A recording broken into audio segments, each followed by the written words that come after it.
Good afternoon, everyone. Thank you so much for joining us. My name is Katie Poser. I am with the NOAA Central Library as the Outreach Librarian, and we're very excited to bring you part 2 of our 2-part series on climate misinformation.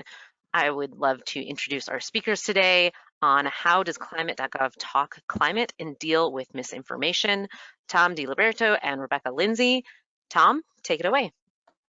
Thank you so much, and thank you once again for having us. And I do want to give a shout out to Margaret Orr for a really wonderful part 1 of this series earlier, talking about climate misinformation. Hi, I'm Tom Liberto. I'm a climate scientist and public affairs specialist at NOAA's Office of Communications, and for the last 3 to 4 years, I've also been the social media manager for the NOAA climate handles. And my colleague Rebecca Lindsey will be joining me here today during this presentation, and she is the news and features editor at Climate.gov, and she works for Groundswell. So today we're going to discuss how Climate.gov talks about climate science and also deals with misinformation. So first, what is Climate.gov? Well, Climate.gov is a website hosted by NOAA's Climate Program Office, and it serves as kind of an entry point to a variety of different climate-related topics depending on your needs. The mission of Climate.gov is to foster public climate literacy. It's basically helping people find and then use NOAA's climate data and maps, but that can take on many forms depending on the audiences you're trying to reach. And we attempt at Climate.gov to reach a lot of different audiences in different sections of the web page, including your climate science interested public, but also reporters in public media, researchers, educators, advanced students looking for data. It really does run the gamut. So there's quite a bit of information on climate, let alone articles written about current events, articles written about evergreen topics like carbon dioxide, but also El Nino and other natural climate variability, but then also links to maps and data, teaching climate, and then also linked to the U.S. Climate Resilience Toolkit, which is a part of the broader Climate.gov network as well. And then on social media, I've only shown you the top 3. We do have a YouTube channel as well as a Climate Program Office, at least LinkedIn, but the 3 big ones are Twitter, Facebook, and Instagram. Combined, we have about 500,000 followers across the 3 of them. In terms of moderating them, and especially the comment sections on Facebook, I do that about 80% of the time. Rebecca helps fill in about the other 20% of the time. Content-wise, we're producing posts, at least 2 posts per day, obviously more on Twitter. Summarizing new stories, new content, evergreen stories on Climate.gov, as well as amplifying stories from our partners, whether that's within NOAA, within the broader interagency, especially if there's articles or other events coming up that we'd like to promote on the climate topic. So before I get into how we get into dealing with misinformation, I think it's important to kind of step back and think back about how we design our communications on Climate.gov from the beginning. And this goes not only for the articles on Climate.gov, but it also works a lot for the social media, at least how I approach social media and sharing posts, and also how I communicate information, especially when it's dealing with misinformation in the comment section. So it's kind of a very simple thing of goals, audience, listen, design, engage, adjust, and those kind of are pretty straightforward. You just pick a primary goal, you define your audience, you listen to understanding what their needs are, what their issues are, what they're coming to you with. Then you design messages based on that information. You then engage with those messages, and then the key thing here is also then adjusting. When you're starting these communication design and you're starting your process with thinking about how to communicate climate, especially, the idea that you're going to get it right the first time is probably a faulty one. So the key thing is to go, though, and start with your primary goal and develop a messaging and the communication design, but then also recognizing and building in a period of adjustment based upon the feedback and information you get back when trying to communicate. And the reason when it comes to climate, one thing that's been very interesting is, and perhaps it's kind of obvious looking back, but it's good to see numbers for these things, that people are motivated information seekers. This is actually taken from 4 years of stats at NASA's Earth Observatory, early part of the 20th century, but this holds true for Climate.gov as well I'm sure lots of science-related websites across NOAA, is that people tend to visit the website when there's a big event going on. So you can see here peaks for Hurricane Katrina, tsunamis, Hurricane Charlie, Francis, and Ivan, the California wildfires. And we see this consistently. We see peaks when we're discussing El Nino, if there's hurricanes. We see peaks when certain reports come out and global temperatures, if there's a hurricane making landfall, if there's wildfires everywhere. And people are coming to yours, at least coming to Climate.gov, specifically seeking information, whether about a specific topic or the specific topic motivated them to come to the website to begin with to learn more. And then they end up learning about other topics as well while they're here. And the reason why this is an interesting idea is that, when we're talking about climate science, you have to recognize that people might be coming to your website or not coming to your website or interacting with our social media posts with different viewpoints. And this is looking at the Global Warming 6 Americas report and breaking down America, the population in basically 6 categories in terms of how they view climate and climate change: alarmed, concerned, cautious, disengaged, doubtful, and dismissive. And you'll note here, for one, that all the bubbles are not the same. There's a lot more folks who are alarmed, concerned, or cautious than they are disengaged, doubtful, or dismissive. And the key thing to also note when recognizing this is, one, that if you're trying to communicate to each of these different audiences, you should probably have a different message or a different way of approaching that conversation so you don't shut folks down immediately when you're having that conversation. But two, it's also to recognize that when you're getting feedback, let's say on people responding to you on Instagram or on Facebook or on Twitter, recognize that the number of folks and the messages you're receiving on Twitter might not be representative, or on Facebook might not be representative of the broader public in general. And that not all folks who are on social media like to respond to you on social media. A lot of folks are called lurkers. They tend to basically just be in the background watching your posts. So I keep that in mind too. Another thing to know, I always found this an interesting concept, that even if you take the alarm section of climate, of folks who worry about climate change, you have to recognize that that is not a monolith in and of itself. This is, again, about a quarter of the population. And you can break that down into folks who are willing to do action on climate change but aren't. 34% are about actively doing something on climate change, and then 20% are inactive. So even then, when you're thinking about communication messages, especially as it relates to climate change and information, as also as it relates to misinformation, is that, again, not every group is going to be a monolith. They're each going to have their own sort of viewpoints. And a key thing a lot of this time when responding to misinformation and thinking about what to produce is all about, it's not only empathy, but putting yourself in other folks' shoes, listening to them and trying to understand a little bit more about where they're coming from to help you craft the message that might be more usable, not only for the folks you're trying to respond to, but all the folks who are potentially in the background listening or watching in, but not necessarily responding to you. So again, 6 Americas, you can break it down to these sorts of things. If you're looking for a really simple sort of way of thinking about messaging, alarmed and concerned, or thinking about what we can do to reduce global warming. The middle two, cautious, disengaged, maybe what harm will global warming cause. And then doubtful, dismissive is how you know it's occurring or it's caused by humans. So even simpler, solvable, it's serious, it's simple. And these short, succinct phrases are super useful when thinking about communication design, because it helps you to build things off of it. It's succinct and gets to the point, but also helps you kind of broaden out from that initial kind of more simple viewpoint for where you're starting off with. So with that, I'm going to hand it off now to Rebecca Lindsey to talk more about Climate.gov. Thanks, Tom. Is my audio okay? Somebody nod at me. Sound good? Okay, thanks. So Tom mentioned the idea of things being simple when you're dealing on social media, especially, but also interpersonal situations, starting with simple explanations and statements about climate. But on Climate.gov, we tend to think we're the place where people who want to go deep can find the information and the explanations that they're looking for. And when Climate.gov was founded about a decade ago, we had a lot of, you can go ahead and flip the slide, Tom. Sorry, I was dawdling. We had a lot of ideas about the sorts of content that ought to be produced on a website called Climate.gov, what people should be expected, what people would rightfully expect to find on a website like that. And you can see this slide is just basically a highlight of all the different kinds of content that we put together. It ranges from event tracking, so providing climate context behind extreme weather events.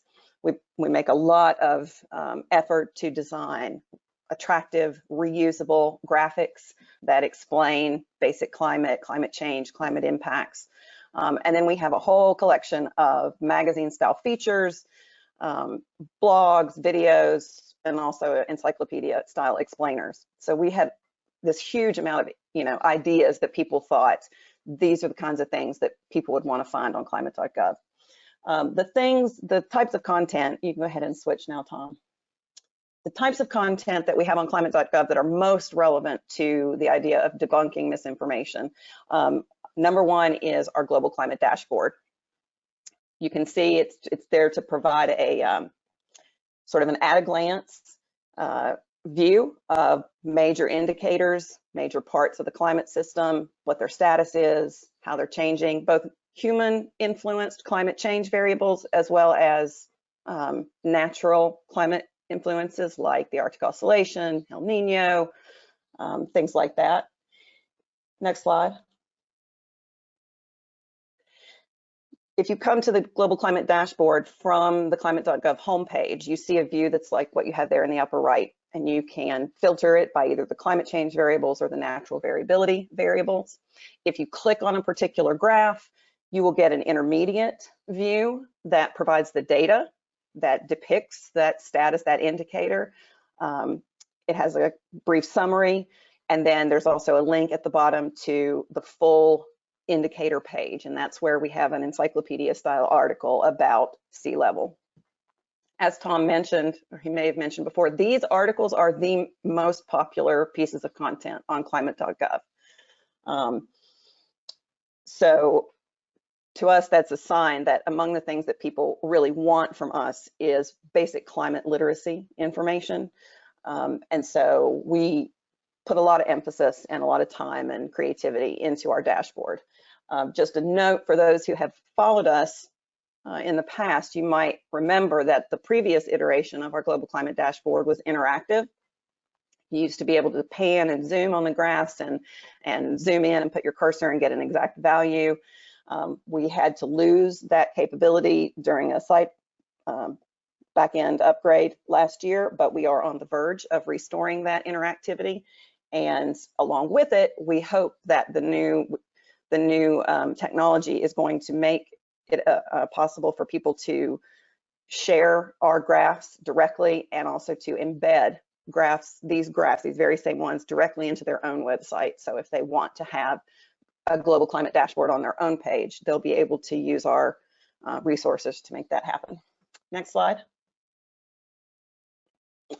The next kind of content that's most relevant for debunking and misinformation is our climate Q&A department.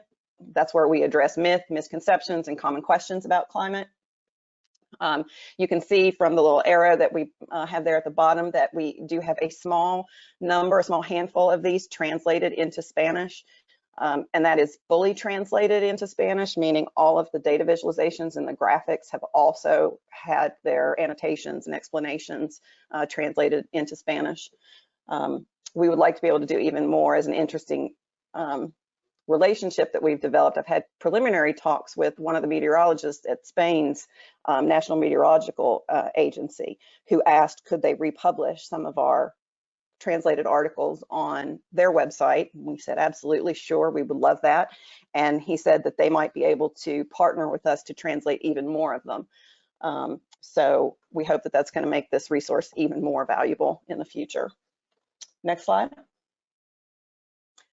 This is again about the climate Q&A. I wanted to just provide a little screenshot of the style and kind of content that you find there. One of the things that I think is very interesting about this department is that it is among the most popular parts of Climate.gov, and yet this kind of content is widely available across the internet, like debunking, answers to common questions. As Margaret mentioned in the first presentation in this series on earlier in the week, there's a really terrific website called Skeptical Science that has lots and lots and lots of different answers to questions. I find it interesting that given how much of that kind of content there is, that this continues to be the most popular content on Climate.gov. And we've talked about that as a team. I have we have some ideas of our own. I'd be interested to hear if participants have thoughts about what seems to be a somewhat puzzling finding that we have. One idea is possibly the efforts that we make with our graphics and data visualizations. As you can see here, for these articles, we always try to make sure that there is one lead graphic that will basically tell the story in a visual form, and that may help draw people in. It may make the content more shareable, more likely to be shared by people. So that's one of the possibilities that we've considered as to why this content is so popular, even though content like this is available all over the internet. Next slide. So the first two departments or parts of Climate.gov that I mentioned are really the leading places where you can get information that's relevant for debunking and combating misinformation. But there are two other parts of the site that also have relevant information. One of them is the Climate Data Primer. The Climate Data Primer is relevant because it's a tutorial on climate data, and even though the sections of it don't directly deal with debunking, what you often find is that it covers a lot of the foundational knowledge that sits sort of upstream of a Q&A. For example, we have a Q&A that's about why should you trust global climate model projections for the end of the century when we can't trust the weather forecast more than 2 weeks in advance. We have that information that we deal with we briefly deal with the idea that weather and climate are not the same thing in the response to that Q&A. But the Climate Data Primer goes deeper into the details. How does weather data become climate data? What's the difference between them? And so you may find foundational types of information in the Climate Data Primer that feed into the ability to easily and confidently respond to disinformation. And the last slide, Tom, for me, is our global warming FAQs. As you can see, Tom has a little screenshot of it here in the presentation. You can see that it's a clickable interface. These responses are very short. They do not have graphics. They, compared to our other content on Climate.gov, they have academic style citations, which is very important for some people. And you can download a PDF of all of them by clicking on that PDF link. This one, it's interesting, and it's the fact that I put it forth is because it is not as popular as our Q&A articles, probably because it does not have the data visualization and graphics in it. And yet, a small percentage of our readers tell us that this sort of format is very important to them. So it's a legacy product. We developed it when Climate.gov was first launched, and we've updated it since then. But we sort of never intended for it to remain. We produced this sort of encyclopedia-like thing without graphics because we knew we needed to get something up quickly, and we intended to replace it over time with our fully illustrated articles. But we have found that things like this, especially the PDF version, is something that some people want, and so it continues to be on the site until we can figure out what to do with it exactly. And I think that's it for me. Those are the main parts of Climate.gov that have the most relevant information for debunking. Thanks, Rebecca. So now that you know more about how Climate.gov sets up its articles and its sections, I'm going to talk more about how the social media side of things work for Climate.gov. And again, bringing back this, this page to show the followers on social media for the NOAA climate handles, it's important to recognize that social media in of itself has become basically like a whole another web page for your web page. I'm reaching, potentially thousands and thousands of people on a daily basis with climate information related to articles on Climate.gov, yes, but it's a whole other avenue for basically being able to reach out. It's not only drawing people into the website and Climate.gov to be able to then explore on their own, but a lot of folks are just seeing the posts from our social media handles and saying, looks good, and then that's pretty much it, but they're still interacting with it. So when trying to encapsulate these really great in-depth articles into a single tweet or a single Facebook post or a single Instagram post. It can be challenging, it can be a little bit difficult, and each software, each social media platform is different in terms of how you're going to reach folks and who you're going to communicate to. Instagram, for instance, is a very visual friendly website, and I discovered early on, confusingly to me, was that for folks on Instagram, they were expecting not photos of living things or photos of the waves or photos of the atmosphere or a rainy day or anything like that, or a hurricane. They wanted, from the NOAA climate handle, nerdy graphs. They wanted spatial data. They wanted that sort of thing. They wanted to see a good old bar graph.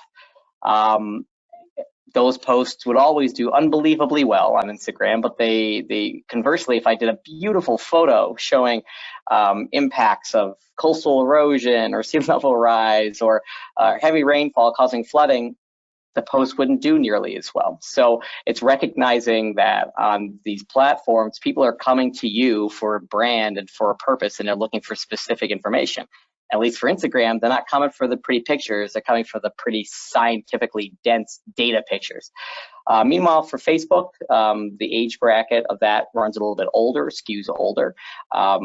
So I tend to focus a little bit more on educational information. A lot of teachers are often on Facebook, so I give more information for educating climate and or teaching climate section, while Twitter is much more fast-paced and looking at current issues of the day. So oftentimes I'll be trying to give explainers on current events, or if there's an event occurring, let's say a wildfire, or let's say there's a conversation about El Nino, I'll be able to share posts that we already have on the website, basically describing all of that sort of content.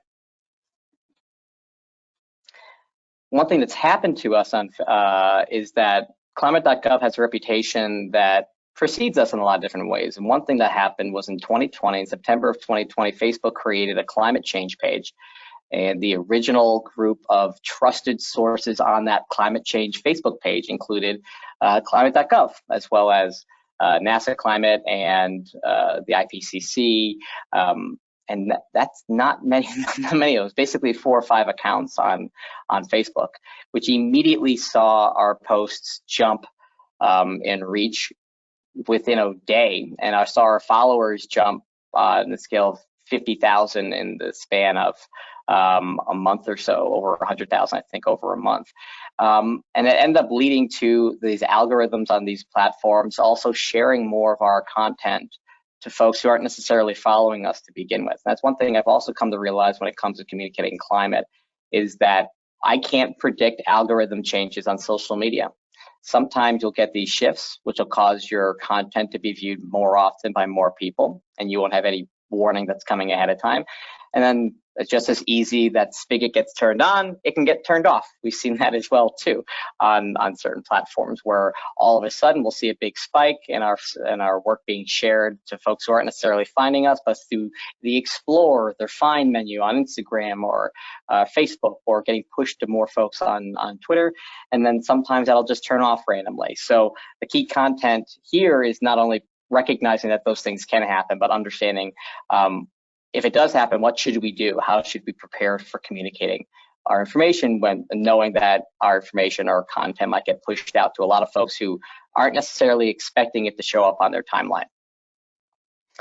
And that usually leads to some interesting things. I say ding, ding, ding, welcome to the ring. Welcome to the world of comment moderation. So one thing that we do at Climate.gov on social media is that we moderate the comment sections. It's not as much of an issue on Twitter, although I'll get into some issues with Twitter comments in a second, but especially on Instagram and Facebook, there is a substantial comment section that me and Rebecca moderate ourselves.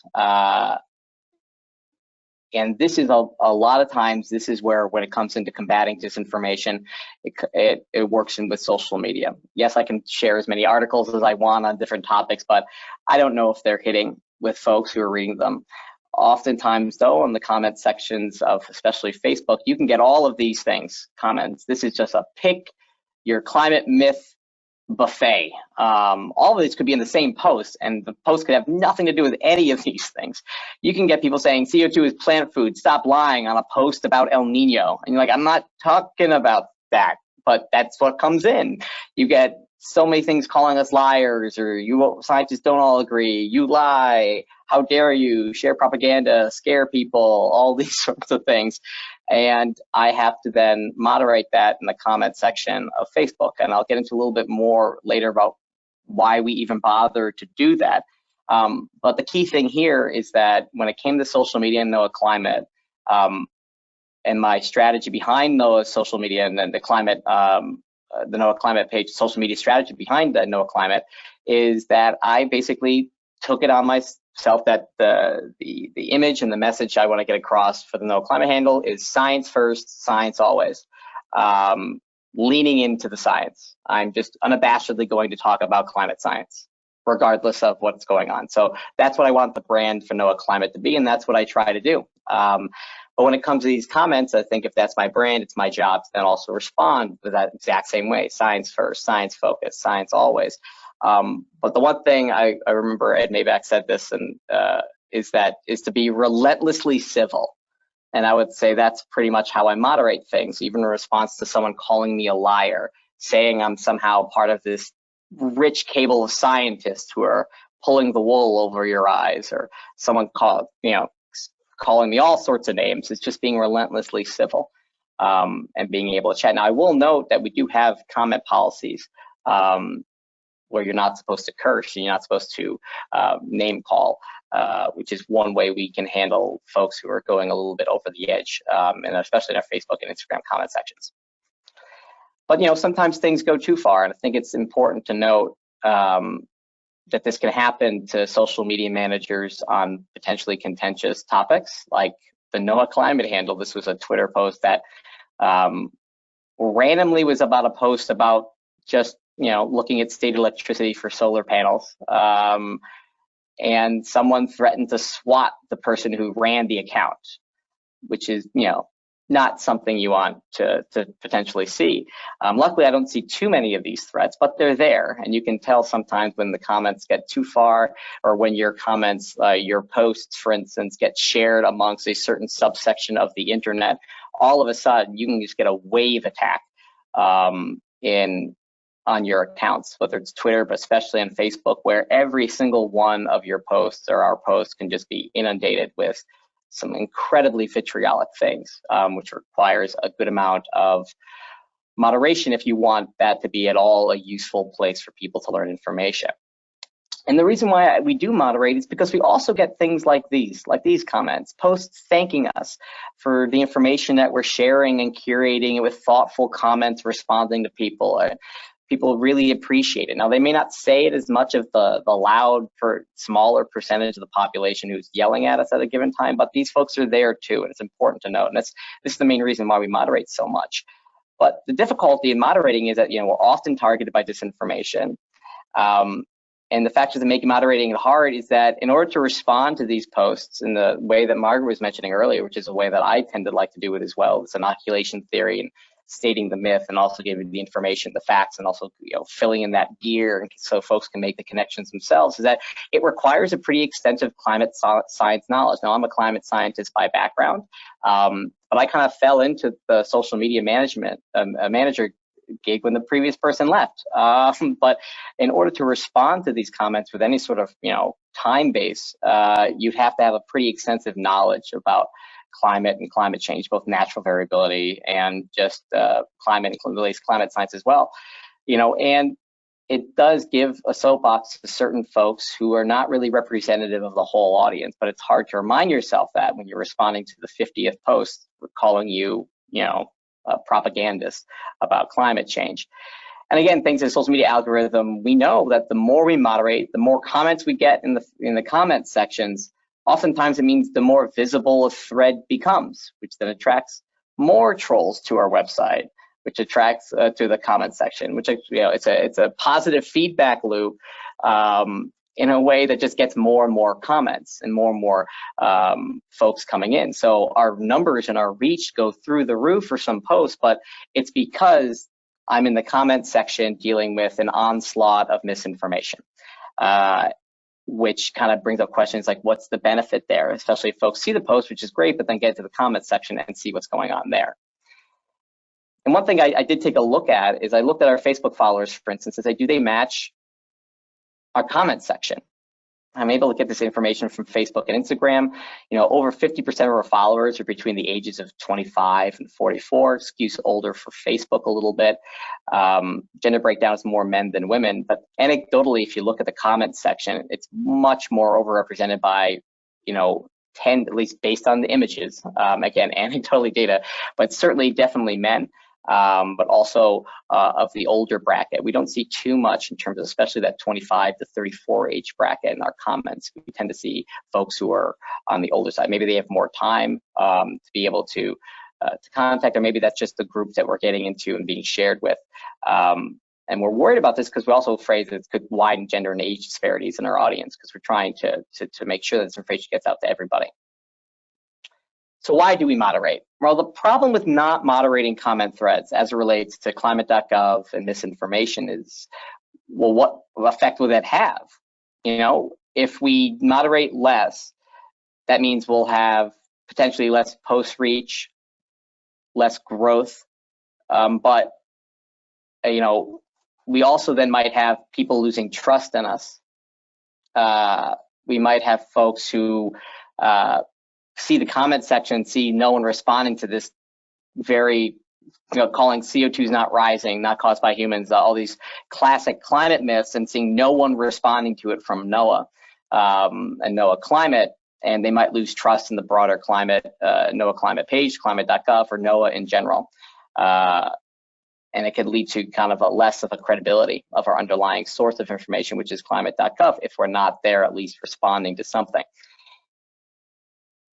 And, you know, this is one thing that Margaret has helped us with, is this idea of providing scientific evidence refuting claims as being beneficial. And one thing we've come to realize is that it's not necessarily so much for the person who's yelling at you via a Facebook comment section about a classic climate myth, but it's for the folks who are behind that, the people who are onlooking, the people who are in the comment section not responding, but are watching you. And we'll occasionally get comments back or direct messages back from folks, but a lot of times it's, you can look at this for the folks who like, the number of people who like our comments versus actually respond to them is a pretty big difference between that. But the key thing here too is noting that we're giving other folks information about how they can respond to folks who are sharing the exact same climate myths, which is why we take it really seriously when we do respond to these climate myths. I have a document that will have, you know, this is something that's often said about climate change, here's the science behind it, so that I can pull information pretty quickly so I don't have to constantly think off the top of my head, oh, how do I respond to this information? I already have an answer based on science with links to research. I can just pull up and be like, use inoculation theory, call it out, share what this is going to be, give more information, and continue on from there as a way for also showing others how to then respond in their own life to folks who might be sharing very similar sorts of information. It's boosting folks who also want to help deal with this potentially in their own spare time. So I'm going to stop there. So we have plenty of time for questions today. And me and Rebecca are happy to answer any. Thank you so much, Rebecca and Tom. This has been enlightening. So first up, we do have several questions, but reminding everyone, you can put your questions in the question panel. So I'm going to grab their first one. Who came up with the idea of Climate.gov? Did it come from government policy? When did NOAA or other sources, other agencies realize that a simple website, yet that has tons of data, was needed? Oh, well, I am really not quite the best person to answer that. I've been with Climate.gov a decade, but it was founded, the initial work to come up with the idea and the concept was begun by our division chief, David Herring, collaborating widely across NOAA. So it wasn't any single person. It was just sort of this confluence of interest from, you know, people throughout NOAA, interagency from the USGCRP, all of these forces sort of coming together and saying, climate science is spread all across the government. Different places are, different agencies are dedicated to different facets of the climate problem. People have to know all about all of these things in order to hunt through them and find what they need. And, lots of people agreed that there was a need for a portal, for a sort of an organizing website. And I Thanks, thought it was Margaret. really good plan. I'll say it was really good planning to get Climate.gov too at that point, because Climate.gov, that's a good handle to have for a website. You can credit David Herring, who's the division chief of the Communications, Education, and Engagement Division in the Climate Program Office, for being ahead of the curve on that front. Thanks, Tom and Margaret. Follow up to that, who dictates what ends up on Climate.gov? What gets shown? Does it change with the administration, or does it change with leadership changes? The answer to that question is no. It does not change with leadership changes. We have a certain, in the news and features section, at any rate, the content that we publish and that we produce, we sort of have various bins of types of content. We have content that we produce that is about basic climate literacy. We have stories and images and videos that we produce that are about NOAA research and NOAA initiatives, specifically NOAA technology. And those stories are fed to us from the communications groups all over the agency. And that's pretty much, that's our standard operating procedure. We do stories that are about significant events that occur annually in the climate system. So the annual summer sea ice minimum in the Arctic, the annual maximum in the Arctic. We have a whole slew of contents, data visualizations and interactive maps that are based on the NCEI normals data. What's the typically coldest day of the year? What's the hottest day of the year? We run content around them and use that as a chance to talk about collecting climate data and developing normals. And so the things that we produce and publish are driven by our audience and our audience needs and wants. And what they want from us is basic climate literacy information. And so that doesn't change regardless of what administration or administrator we have. Thanks, Margaret. I think this one is directed at you, Tom. Do you have prepared responses, and I believe you said you did, to the anti-climate comments, especially those you have on your Welcome to the Ring slide? And if so, are you willing to share those with those others in NOAA doing this similar work? So I do have, there's a document that, I should have been better with it, I would say, for the years. I think I've been responding to it so much, it's almost ingrained into I just kind of like close my eyes, my fingers do the work now with responding to a lot of these. But I do have a general shorter document that looks at certain more commonly asked questions. I don't think I'm also fine with sharing that. I also, a lot of times, I'm pulling off of those Understanding Climate articles that from the Climate Dashboard and Climate Q&A and the Understanding Climate section of Climate.gov. So it's not like I have to come up with it or look through the literature myself. I have a whole bevy of resources to be able to pull from to do that. But oftentimes, if I'm trying to find what the IPCC report came out last year, and I'm trying to update the numbers, that's one thing I'll be able to do and pull out and have ready and handy with links. But yeah, happy to share. And I will add to that one of our issues, one of the things that we don't have a solution for is we really do not have the resources. Like Tom and I shared a joke a couple months back. The New York Times did a story about the social media accounts of was it the FAA? Tom, who was it that it was like? I think something like that. Yeah. Yeah, I think it. No. The security at airports. Yeah, the TSA. TSA. It was an article about how clever their social media accounts were and how well they were serving the public. And Tom and I had we laughed till we cried over the fact that she described her team as having basically 6 people to do push communications, who are developing content and pushing it out on social media, and 6 or 7 people that are there for pull content, like responding to comments coming in. And Tom and I just laughed and laughed about what it would be like to have 12 people helping us on social media, because we are really slammed. And so one idea that we're exploring is, instead of trying to do it ourselves, recruiting a panel of people across NOAA who are willing to volunteer.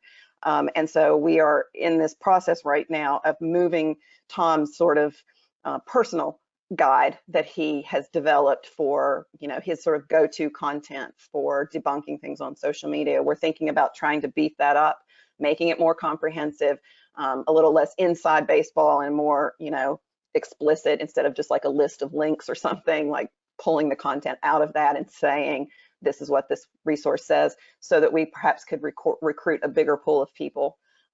So there's definitely plans to maybe, make that document even more shareable.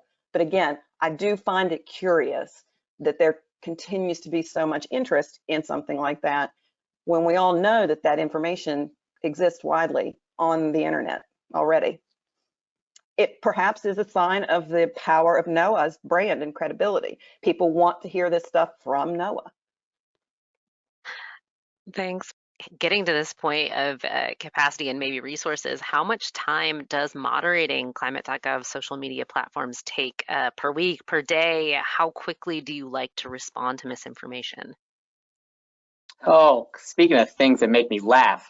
So one thing to note is social media manager was the only job I have. It's like part of my job.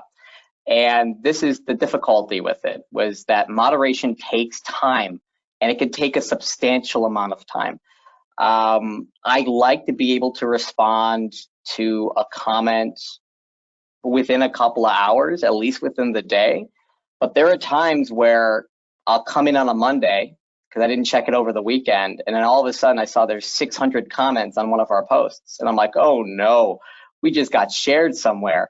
And then I'll have to spend pretty much at least half of my day moderating the comment section and responding to people, and that means I can't do other tasks that are associated with it. I always say with social media, the most time sink I have is moderating the comments. It's not making the posts up. It's not sharing other things. It's that, and that's the difficulty with it as a team of just basically me and Rebecca, is in trying to be quick with it. Things have slipped a bit sometimes, and I try to at least get back to folks within 3 days or so. Luckily, though, oftentimes nowadays that there is a subsection of people in the comments section who are already sharing the information, that I can just say what they said and move on. But I think it's important to folks to see that there's someone actually responding, and more importantly, that it's not like we're a bot. It's not like we're just an automatic response, just sharing links, and we're not talking like human beings. I think it's important for folks to see that the people behind the account are real people who are responding to them as best that we can. It's amazing how sometimes someone can be incredibly mean to you, and then they find out that you're a real human being, and then they feel bad about it. But it does. That's one of the biggest difficulties with the moderation, is just that it's the time it takes, and it can take a considerable amount of time to be able to respond. We basically just as when Tom has since he has taken he was previously not only our social media editor at Climate.gov, but a writer for us, and he has now moved to public affairs, and he is still doing social media for us. When he was full-time on Climate.gov, however, we had to cap his time that he spent on social media to essentially 40 to 50% of his full-time job, because you literally could spend 6 hours every day, especially, as he said, on a day when we might have 1,000 comments to deal with. he could easily spend almost an entire day. So in general, we aimed for not more than 50% of his time. Thanks, Rebecca. I think you alluded to this, Tom, but do you find that your NOAA climate super fans use your responses to counter those misinformation posts underneath yours on behalf of you or the Climate.gov? Is there any sense of community on the channels to stand up in NOAA's defense? Oh yeah, there's tons. There are super fans in our comment section all the time, and that's oftentimes why the comment section gets so big. It's because there's these ongoing arguments between folks who are, sharing the science and not sharing the science, and then I'm getting in there just telling folks, just keep it civil. Just don't scream at each other or call each other names. It's, I have a 7-year-old and a 4-year-old, and it's like it's the same language, being like, hey, don't call someone a poo-poo face in the comment section of Facebook, except they're not 7 and they're not 4, so they should know not to do that. But it's, we do have fans in there who are, responding with information or links. And then usually I'll come in afterwards and maybe point them to some NOAA links if they're not sharing NOAA related links that might add additional information in there. But luckily, it's usually not completely one-sided when lots of misinformation kind of comes in. And I think we've cultivated that through through the brand, through the information that we've done, and through just being present on social media to begin with, because folks who like us like to talk to us about the science, and they're happy to have conversations too about this stuff. And they're there to occasionally interact. And then otherwise, when they see someone who's coming in sharing utter nonsense with no scientific information, they're happy to jump in and lend a hand sometimes. Even I have to sometimes, tell them to not yell at people too. I'm an equal opportunity, like there's no name calling.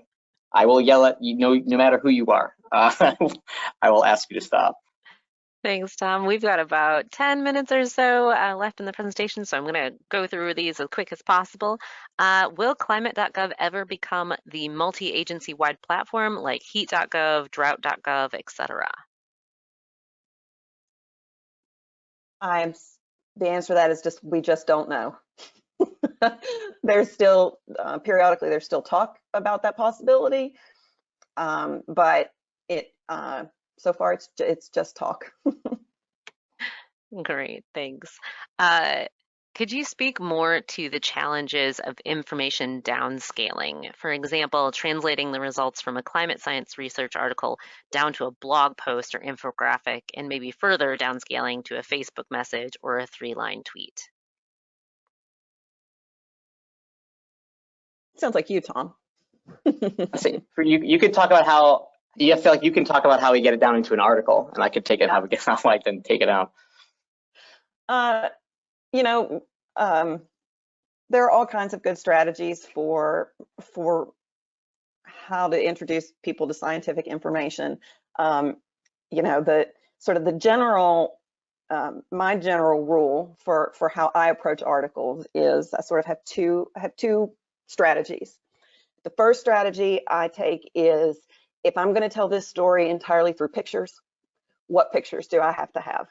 What data visualizations, what graphics?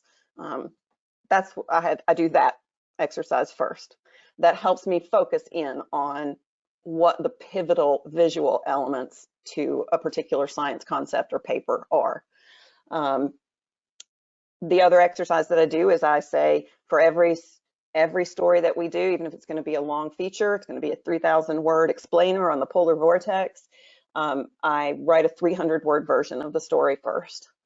And that way I force myself to just keep winnowing the things away that might overly complicate the issue. So those are the two exercises that I do to try to help condense information and turn it into something that's useful for non-experts. And then I can hand that off to Tom, and he takes it from 300 words to 140 characters, or whatever Twitter's limit is now. Right, and for that, what's the main point?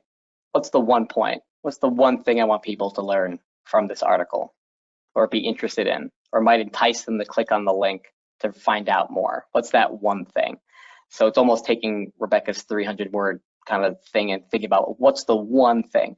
And a lot of times it's often defined by what's the visual I'm sharing. I don't do social media posts without a visual, regardless of the platform. So I'm trying to think, okay, what's the visual? Okay, then what's the visual saying? I don't want to have a visual up there, then the comment have nothing to do with the visual. So it's usually, I would say, visual led, and then from that visual, what's the main point I want to get across? Thank you. Next question.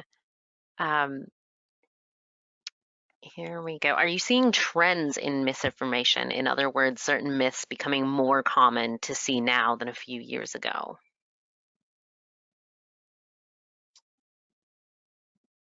Now, see, That's I may have a better perspective on that because I was doing this before Tom was on our team. So I have a sense of what the misinformation was like. And I do think that we are seeing the same sort of things that Margaret alluded to. We're seeing fewer, not gone, but fewer memes and misinformation that's about global warming isn't happening, global warming isn't real, and more shifting towards the, well, but there's nothing we can do about it. We're going to have to, like, more in the realm of, we're never going to be able, 100% renewable is never going to happen. And so I feel like we definitely have seen a shift with less of the denying the science, denying the reality of it, and more denying that there's anything we can do about it, or that we have, denying that we have good solutions to the problem. But we do still get plenty of actual science disinformation. Yeah, none of it's zero. I mean, you'll still find somebody saying this, the classic one. But I would say that the goalposts have shifted a bit, I think, in terms of it's no longer is it warming as much, or is it is carbon dioxide isn't rising or caused by humans. It's now shifting to more being like, oh, it's beneficial. It's or cherry picking a certain thing and not looking at the broader context, or there's nothing we can do about it.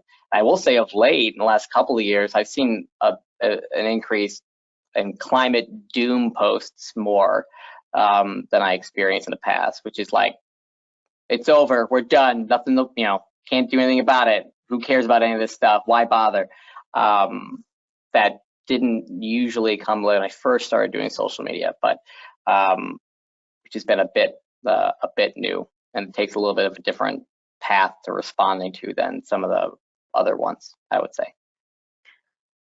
That leads to my next question. How long do you engage a particular commenter? Do you make a decision to stop responding at a certain point? I do. If you're responding to me in good faith, I'll talk to you for how long you want to talk to me. Now the question is, how do I define someone's talking in good faith? Well, if I'm sharing information with you and you're very obviously not even looking at it or clicking the link or reading it because you're responding back to me and not even taking into account the things I say, or the moment, it's like whack-a-mole, where the moment I respond to one thing, they say, well, what about this? And I respond, like, well, what about this? Then they're just basically throwing things at you. And at a certain point, I can't constantly be moderating it. So if I always give the benefit of the doubt to the person asking the question that they're coming to me in good faith, then I will respond back in good faith. But if you show that it's not really in good faith, you're not actually trying to learn or have a conversation, then I usually will shut down. I'll stop responding to comments like that. Because there are some times where I'll get a response like, oh, this person's just trying to troll me. And then I'll give an answer and they go like, oh, interesting, I didn't realize that. And you're like, oh, there are some out there. Oh, it's interesting. So it's always a constant reminder to go in with, relentlessly civil and giving them the benefit of the doubt, at least for the first response. Okay, I think I have time for 2 more questions. Do you have an example of what content or current events cause 600, 1,000 people to comment? What would be an example of that? Sure. This might be surprising to some folks, but sea level rise is probably the post that gets the most comments. I don't know what it is about it. It's even more than me posting something about global temperatures warming, increasing levels of CO2, highest levels in 2 million years, or even IPCC posts. I'm sharing like, oh, this is a report that came out with that. If I do a post talking about global sea levels rising, it usually draws the most comments and also the most international comments to at least the Facebook section, the Facebook comment section.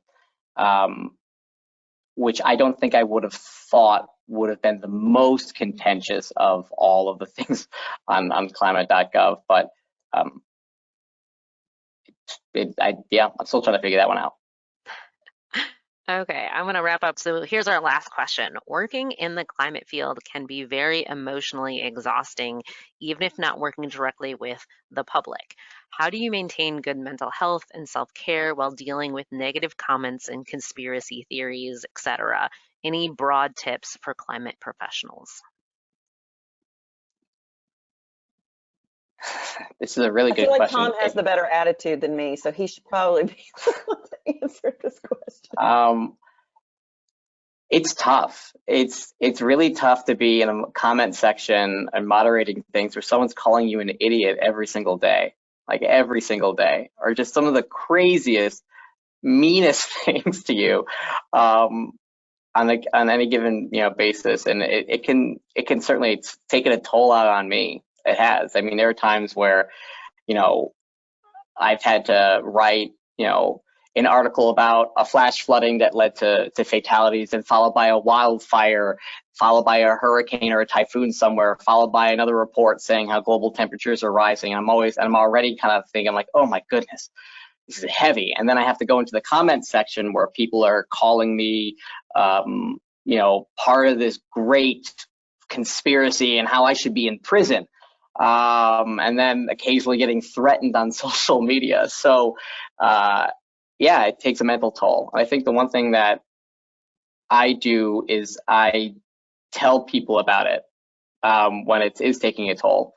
And I'll be like, Rebecca, I really need you to take over moderating the comment sections. I'm burnt out from doing it. And she'll come in and be able to help me do that, because it's just too much sometimes to be in it all day, every day. There's no one strong enough to be able to withstand that sort of stuff. So I'm open about it in terms of how it can certainly affect my mood. Just being about it, being in the space consistently. It's not necessarily the happiest of fields of things to be talking about on a daily basis. So I'm all about being open, and then making sure you have a good support network who's willing to step in when they see and they recognize that you're dragging a bit on any given basis. I guess I will add that, in terms of the emotional, where do you find the emotional resilience? For me, I remind myself it's sort of I don't know, not everybody would find this reassuring, but I sort of remind myself that however bad the world gets, however much we end up losing to climate change, whatever we manage to preserve is worth preserving. Whatever good we manage to do is worth doing. It's better to let, if we lose half the coral reefs, well, that's better than losing them all.